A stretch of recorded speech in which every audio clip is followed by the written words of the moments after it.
We're also have a little bit of a special announcement. Our host, Javier, began in the restaurant business as a dishwasher, worked his way up to being a chef. Now he owns an entire family of Mexican restaurants in Las Vegas and Las Vegas. How many restaurants? How many? 5. This guy's got a lot of cash. That's fantastic. It's a great story. We love the Hispanic people, and the Hispanic people love us. He was just saying, he's not a big fan of what's happening on the other side. They'll destroy our country. We'll end up in a depression like in 1929 if they get in with what they're proposing. Last month, Joe Biden stopped at one of Javier's restaurants to tout his support in the Latino community. And, you know, Joe walked in, it's like not the most, it wasn't too exciting when he walked in. He didn't know where the hell he was. What kind of a restaurant? Is this Italian? Is this a French restaurant? Looks like a French restaurant. We have to focus on her because he's gonzo, so we'll focus on her. She's terrible. She's worse than he is. By the way, he's the worst president in the history of the United States. Jimmy Carter is very happy because he is considered to be a brilliant president by comparison. He's a very happy man, and she's considered to be the worst vice president in history. I don't know who the hell did that. If they do polls and they do studies, she's considered to be the worst vice president in history. 6 weeks ago, they were laughing at her. She was a joke, and now she got the nomination. She didn't get any votes, but she got the nomination. Explain that one. But I understand that Javier has something he would like to say about that, and so I'll ask Javier to come up and say a couple of words. Thank you.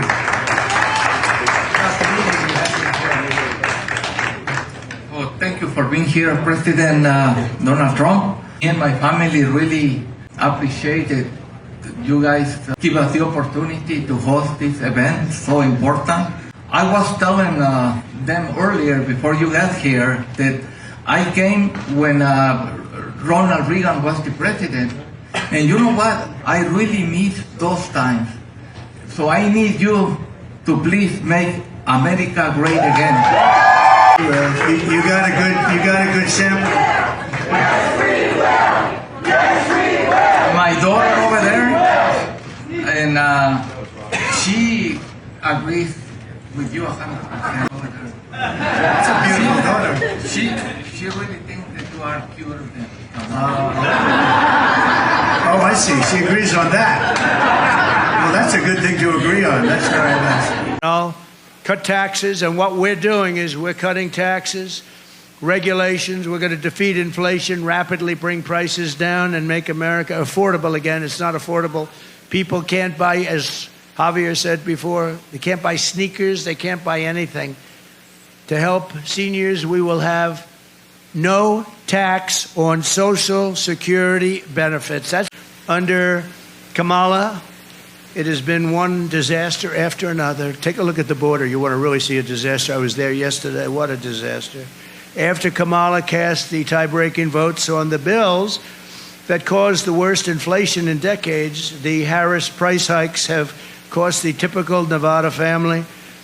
And you take a look. So the Nevada family spent $32,000 more under this horrible regime of people that don't know what the hell they're doing. Now Kamala is promising communist price controls on food. Her plan will cause catastrophic inflation, shortages of rationing. The restaurant industry will be obliterated. But Hispanic-American household incomes hit an all-time high under the Trump administration. Hispanic-American unemployment rate hit the lowest it's ever hit, lowest ever. Hispanic-American poverty rate reached a record low, the lowest number ever. And by the way, it's now inched up very substantially. And yesterday, Javier, they did something that was terrible. It was just found out.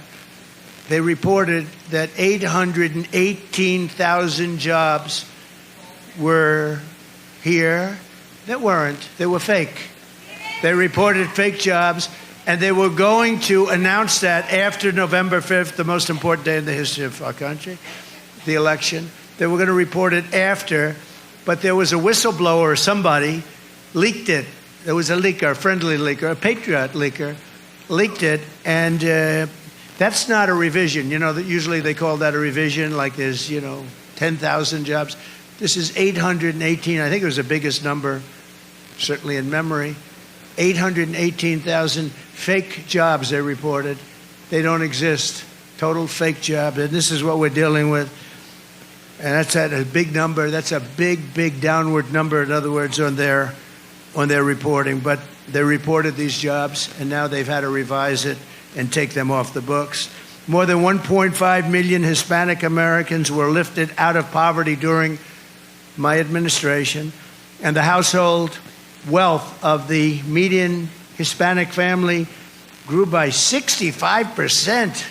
That's a lot, Javier. 65. It makes sense, right? Now it's heading south, by the way, just in case but we'll get it back up fast. The Hispanic-American high school graduation rate reached an all-time high, and home ownership among Hispanics also hit a record high.